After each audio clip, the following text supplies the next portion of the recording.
E aí, antes da gente começar, aquele pedido de sempre que ajuda demais a gente. Já deixa o like, segue o canal e compartilha com quem possa se interessar. Esse apoio é o que faz nosso trabalho chegar a cada vez mais pessoas. Valeu mesmo! Vamos lá.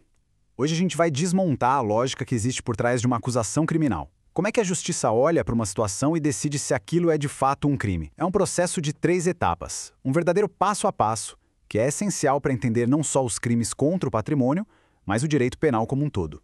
Para a gente entender isso na prática, imagina só a seguinte cena. Uma pessoa está num café, levanta e vai embora levando um notebook que estava na mesa. Só que o computador não era dela. A pergunta parece ter uma resposta óbvia, né? Mas no direito a resposta é bem mais complexa. Para essa ação ser considerada crime, ela tem que passar por uma análise dividida em 3 filtros. Pensa neles como se fossem 3 peneiras, uma depois da outra. Uma ação só vai ser considerada um crime punível se ela conseguir passar por todas as 3 sem ficar presa em nenhuma delas. Bom, o nosso roteiro aqui vai ser o seguinte. Primeiro, a gente entende essa estrutura geral do crime. Depois, vamos passar a nossa história do notebook por cada um desses filtros. O fato típico, a ilicitude e a culpabilidade. E no final, a gente chega ao veredito.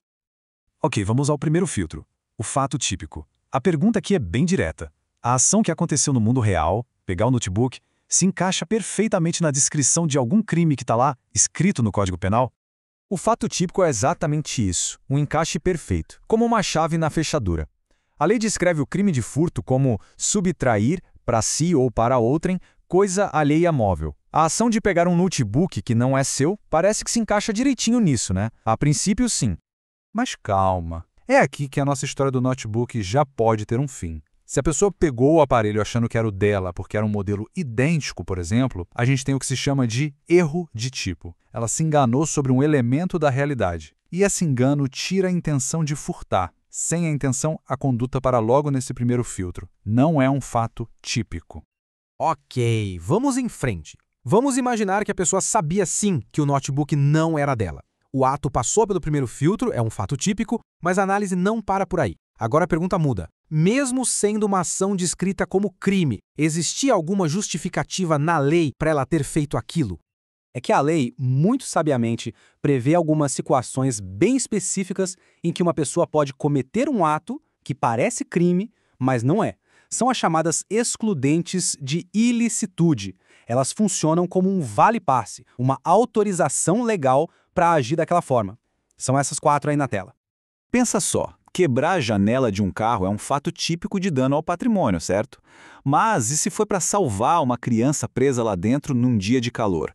Isso é o estado de necessidade. A ação, apesar de típica, é justificada pela lei. No nosso caso do notebook, é bem difícil imaginar uma justificativa dessas, né? Então o ato provavelmente passa também por esse segundo filtro. Opa, só uma pausinha rápida aqui. Se essa análise está ajudando a clarear as coisas, que tal compartilhar? Clicar no botão de compartilhar e mandar para um amigo ou postar nas suas redes ajuda demais o nosso trabalho a chegar para mais gente. A gente agradece muito o apoio. Chegamos ao último filtro. A ação de pegar o notebook foi típica e não tinha justificativa, ou seja, é ilícita. O caso está encerrado? Ainda não. Agora vem a pergunta final. A gente pode, de fato, culpar essa pessoa? Ela pode ser responsabilizada por isso? Sabe, culpar alguém não é algo automático. A justiça faz um juízo de reprovação. E para isso, ela analisa se a pessoa tinha condições de entender o que estava fazendo, se ela tinha como saber que aquilo era errado e se, naquelas circunstâncias, era justo exigir que ela agisse de outro jeito. E é aqui que entra outra figura importante, o erro de proibição. Pensa num turista de um país onde uma certa conduta é totalmente legal. Se ele pratica essa mesma conduta aqui no Brasil, sem ter como saber que aqui é proibido, a justiça pode entender que ele não é culpável. A ação dele é filtrada nessa última etapa.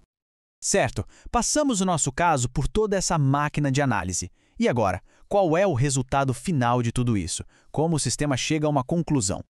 Primeiro, a gente perguntou se o ato era típico, se ele se encaixava na forma do crime que a lei desenhou, como a chave na fechadura.